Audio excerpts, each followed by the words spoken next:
Hello hello guys welcome back to my mini blog. तो आज blog रे गोटे मेकअप सुट सो ये मो बस रे रास्ता रे जाऊँगी जमी देखिपे। तो आज बुक थी अनुकूल सो मत ये भाई रिसीव कर नहीं तो आम गाँव को जाऊे। तो मु फाइनाली पहुँच जाइए। बहुत गरम हो सो देखु गरम केते जोर रे।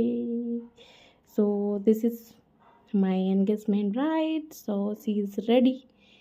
मुझे टिपटप रूप रेडी कर सारापर टे भिजुआल्स नहीं। सो मुझे बुलाया बाहर ए। सो आम मैंने मो सांग मैंने ये ता झील कुनी आम मैंने जाऊँ बुलायापी। सो तो ये गोटे छोट मंदिर अच्छे तो देखिपे जमती। तो ये माँ गोटे पीठ अच्छी आ ब्राह्मणी नदीटा जा तो बढ़िया जगह है। तो से जगार मुझे छोट छोट भिजुआल्स देखा। तो well spend day. So guys आम ए गेट खोलिक भितर को जावा आगे देखा माँ को दर्शन करवा प्रॉपर रूप से। ये केमी माँ मूर्ति अच्छी तो ये माँ गोटे स्वरूप जमीक घोड़ा रूप से अच्छी। तो ता साइड्रे किसी मूर्ति अच्छी प्रतिमा जमीक देखिपे।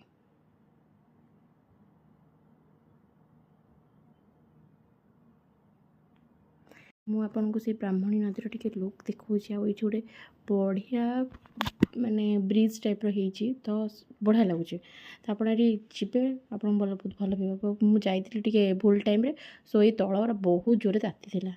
तो ये मंदिर रे पूजा हेले कौन गोटे स्पेशल पूजा अच्छी। तो ये सब लोक मैंने ये पत्थर जो पड़ी देखिपे ये खाती माने तले ही खावा दि जाए। मैंने माँ गोटे अच्छी जो माने किसी गोटे रिचुआल्स अच्छे। सो तो जमती देखुले ये पूजा होता तो किसी पानी पाखे मुझे देखुची बहुत घाटी जगटा। सो से डर डर लगुच कारण बहुत गभीर अच्छी पानी जमी देखिपे। तल बहुत गभीर माने तो ये जावाटा मना किंतु आम पलू भूल रे।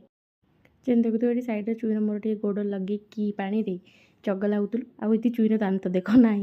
तो मुझे पानी जमी लगी सारी। तो ये मो सांग को देखा ये लीजा। तो सी हाई कर चुई को आम चिड़ुचु तू ये पानी लागे ना बोली। तो सी पड़ जाता भी। सो आम झीर दुष्टाइम देखी तो आम ये बाहरी गलु तो आम ये पलैबू बोली। सो चल झील को धरिकी आम जाऊँ। So bye. So stay tuned like and subscribe my channel. Bye.